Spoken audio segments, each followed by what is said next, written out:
sa Pilipinas Pilipinas, mabuhay! Ako po si Lara Kigaman, Pinay ako. Father Anton Pascual, Pinoy ako. Malusog na kalikasan ang pinakamahalagang pamanang maiiwan natin sa susunod na henerasyon. Yan ang Pilipinas ngayon! The major one is the 30 million pesos she gave for the Pasig River. These investments have been crucial and have been very, very beneficial for the Pasig River project. If we take care of the environment, it absolutely is good for your quality of life.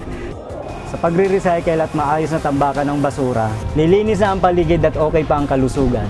Ang Green Philippines Highways Program ay nakapagtanim na ng almost 1 million seedlings sa higit na 4,000 kilometers of major highways.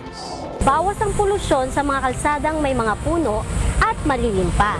Para mas maprotektahan ang ating kalikasan, alternative energy ang kailangan.